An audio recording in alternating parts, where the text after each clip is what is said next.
Before I begin the milking of Assassin's Creed Valhalla for the views and a fat paycheck just before Christmas, before we begin the highly anticipated Assassin's Creed Valhalla and kick off a brand new console generation, I wanted to revisit one of my favourite games of this generation, Horizon Zero Please Help Me, I've lost my mother and can't handle the disappointment of being a reject even to my own parents.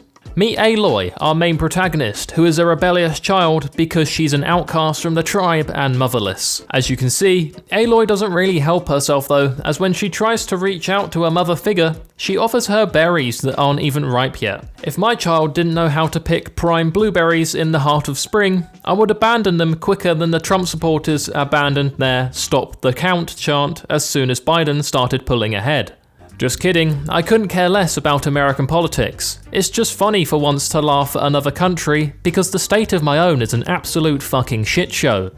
Aloy decides to deal with her anger of being rejected by going for a quick jog, as cardio really helps the mind, but she doesn't even make it 100 meters before plummeting down into a dark cave. I guess cardio isn't so healthy when you plan to do it in an area where there are such hazards as exposed crevices. So, apart from being a little bit shaken up, Aloy is completely fine. But children are more resilient than you think. You could dropkick them off a second-story balcony, and they'll still be sound enough to tell the police exactly what happened and get you a criminal record. Little wankers.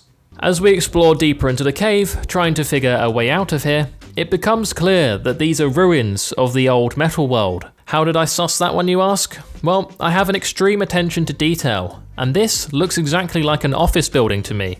And nothing screams, I'm from the metal world, more than carpal tunnel syndrome and a deep-rooted hatred for your job.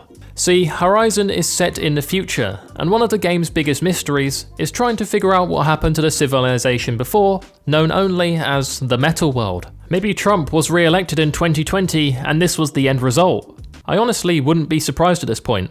The only shock that 2020 could pull out the bag would be my uncle gaining an understanding of what the word consent means. BMW and Mercedes owners must have been buzzing before the apocalypse of the metal world as we see Aloy finds the next upgrade in Bluetooth earpieces off a corpse. This earpiece not only takes calls, but it projects images. So you can be on a call with a client while checking out your stocks and watching The Wolf of Wall Street all at the same time. It still won't get a woman to love you though. For that, you'd actually have to be interesting, so don't throw away the roofies just yet. Maybe that was the plan for the next upgrade in Bluetooth earpieces, a secret compartment where you can store your roofies. So now we've got a data analyzing earpiece, it kind of makes us the wisest motherfucker in the land. So let's get out of this cave and put it to the test. Our boy Rost, who's basically Aloy's father, pulls us out and obviously has a few questions about the earpiece, but I tell him if he touches it, I'll tell everyone he's a nonce. I'm kidding, there's no law enforcement in this world, so false accusations aren't even a good family-friendly prank anymore. Rost did eventually let me keep the earpiece, so it was time for my world domination to commence. First though, we had to learn the basic survival skills, like eating wild berries without washing them first. Jesus Christ, Rost is really setting us up to fail here. Is he unaware of the harmful bacteria that can enter your body through unwashed fruit? We're not cavemen, we don't have to live like this. Just go into one of the caves and attempt to find a sink from the metal world. Your problems will be solved. Rost then also teaches us how to lure away dangerous robots that roam the lands using rocks, because they're super intelligent AI that won't think twice about killing you, but a simple rock distraction is their kryptonite. Obviously I didn't use the rocks for this, I instead decided to repeatedly throw them at Rost's head. Could it have caused him a severe head injury? Yes. But is it more entertaining than doing a stealth tutorial? Absolutely. I proved to Rost my earpiece is useful for more than symbolism that I have a micro penis, as I use it to help me save someone from the tribe. He is thankful, but once again the tribe just remind me about my non-existent mother. At first, it was good banter, but it's getting old now. I get it, my mother was useless and would rather hit the pipe than take care of me. The bullying would only get worse though when this little shit with obviously blonde dyed hair throws a rock directly at my head.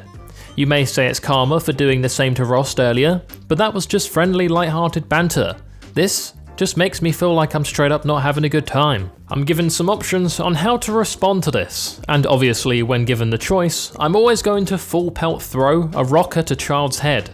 It would have caused him lifelong brain complications. But Rost has no idea what fun means as he shoots it out of the air.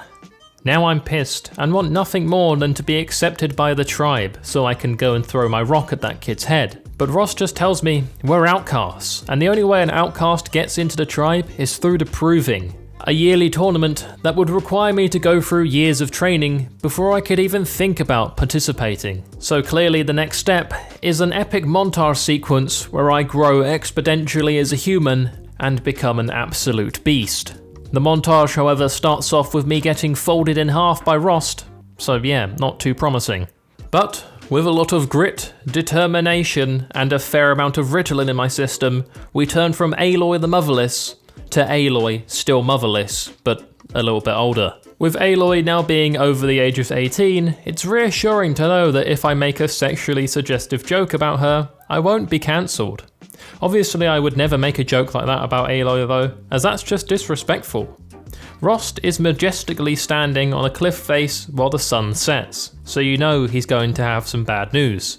He tells me I'm nearly ready for the Proving, there's just one test left that I have to pass. But the only information he gives me about this test is that I should be ready for tonight. Maybe it's finally time for Rost to turn from my surrogate father into daddy. Or maybe he was hinting at something completely different, like taking down a massive sawtooth that's been tearing the tribe apart, and I just shaved my pussy for absolutely nothing. It's the heart of winter too, so now it's going to be freezing down there. Thanks, Rost. Chilly genitals aside though, we managed to take down the sawtooth without too much hassle, so now we are ready for the Proving. Before I leave to head to the tribe, I take a nice stroll around the area I grew up in that has danger around every corner to try and remind myself to stay humble ahead of the big day. I arrive at the Mother's Heart and Rost is waiting outside like a nonce on day release waits outside of a school. He hits us with the devastating news that we will never see him again, as he will still be an outcast if we win the Proving. I'm like, yeah, sound, no worries mate, thanks for wiping my ass when I was a baby I guess, see you later. Nah, I'm kidding, it was obviously emotionally scarring to say the least, but we had to leave him and take on our new life inside the tribe. The mother of the tribe, Tirsa, gives us a warm welcome inside and tells me to make myself comfortable. So, naturally, the first course of action to unwind is to practice my archery skills on a small child's head, but he seemingly has a protective force field around him. Count your blessings today, son. I'm gonna go see what else is happening. I bump into the lad that I saved as child Aloy, and he gifts me a brand new set of armour. Slightly weird that he knows my size all these years later, but you know what they say. The key to a girl's heart is a brand new pair of greaves and gauntlets. It becomes clear as I keep looking around that I've missed where the E's were handed out because everyone is chewing their face apart from me. I also find this other guy who has a Bluetooth earpiece just like mine. Obviously we crack on with talking about stocks for a little while, and then I head off to bed because I've got a big day tomorrow. Before I get a good night's kip though, I run into the guy who threw a stone at my head all those years ago. You know, I often think of the day I gave you that scar. It's a cherished memory. This is boring. Time for Boss to get some sleep. Seems weird that he cherishes that memory like he keeps it in his personal wank bank or something.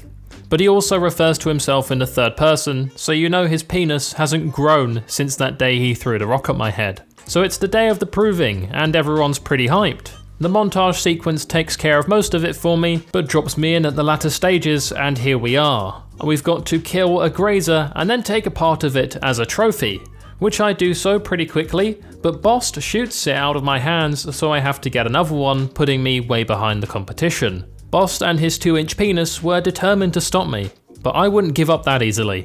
I even take the old, more dangerous trail just to catch up with the pack. Nothing could stop me, except from that 30-foot drop, that definitely stopped me. But I respawn, absolutely blitz it, and become the first to put down my crown, therefore winning the Proving.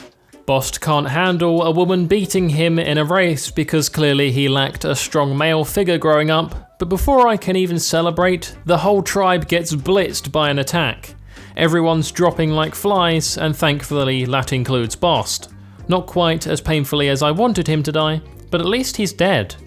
I beast everyone attacking the Nora tribe, leaving them with no one to even stand and show what they've done. Just when I think I've done a better job than Eric and Dylan at Columbine, some absolute unit grabs me by the throat, and I'm confused as to if I should be scared or call him Daddy. Speaking of Daddy, here's Rost to save the day. What a man. He sacrifices his own life just to save us. That's what a real father does. I will happily call Rost Daddy. Where will we end up now? How will we get our revenge on the tribe that attacked the Nora? And ultimately, how will we avenge Daddy Rost? Well, if you guys do want to find out, be sure to leave your support in the comment section down below. I really appreciate you watching. This was highly requested, so I hope you enjoyed it. What a game this is. I'd be happy to play more. A big thank you, as always, to those of you who click the join button and become a member of the channel. It really does mean a lot. Thank you guys for watching, and I will see you all in the next one. Bye-bye. I would like to just give a huge shout out to my motherload Voiy Boys and above, Gerardo Cruz, Björn van den Hatter, Charlie Waldock, and Voiy is Gay. Thank you guys for your support.